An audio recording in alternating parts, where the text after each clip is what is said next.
كاينين بزاف ديال المواقف اللي كطيح فيهم وكيخليوك تحس براسك ما عندكش قيمه. والا قلت لك باللي 90% ديال هاد المواقف انت اللي كتجيبهم لراسك وبلا ما تحس. في هاد الفيديو هادي غنعطيك 6 ديال الحوايج اللي كديرهم وكتعاودهم كل نهار ولا تقدر تكون كدير شي وحدين منهم وكيخليوك تنقص من قيمتك ومن احترامك لراسك وكيخليو حتى الناس ما يبقاوش يحترموك وما يبقاوش يقدروك. اول حاجه ما كتقدرش تقول لا.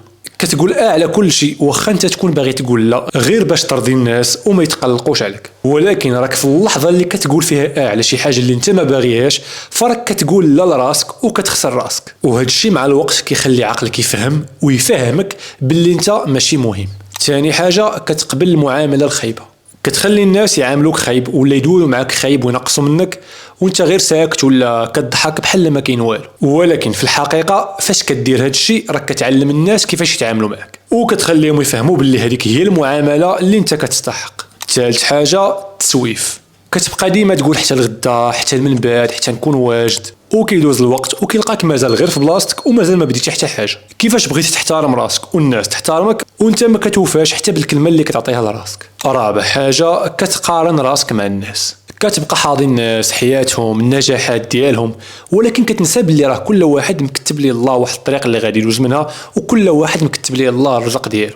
وهذا النوع ديال المقارنه ديما كيخليك تحس بالنقص وعمرك كترضى على راسك وعمرك كتحترم راسك. خامس حاجه كتخاف تقول الراي ديالك.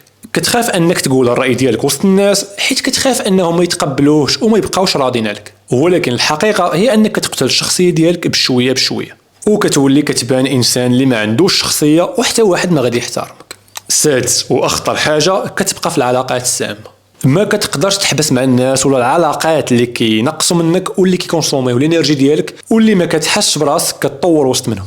وهذا دليل على انك انسان اللي ما كتقدرش راسك وما كتحترمش راسك وما كتبغيش راسك بما فيه الكفايه. ممكن هاد الحوايج اللي قلت لك دابا يجيوك صغار ولكن كن اكيد انهم عندهم تاثير كبير عليك وعلى احترامك لراسك واحترام الناس ليك، حيت الحقيقه هي انه عمر شي واحد غادي يحترمك الا ما كنتيش انت كتحترم راسك. واحترامك لراسك كيبدا فاش كتبدا تعطي الاولويه لراسك وكتبدا تقول لا فاش ما كتكونش باغي دير شي حاجه، كتبعد ولا كدير حدود مع اي واحد ما كيحترمكش وكدير داكشي اللي وعدتي راسك به.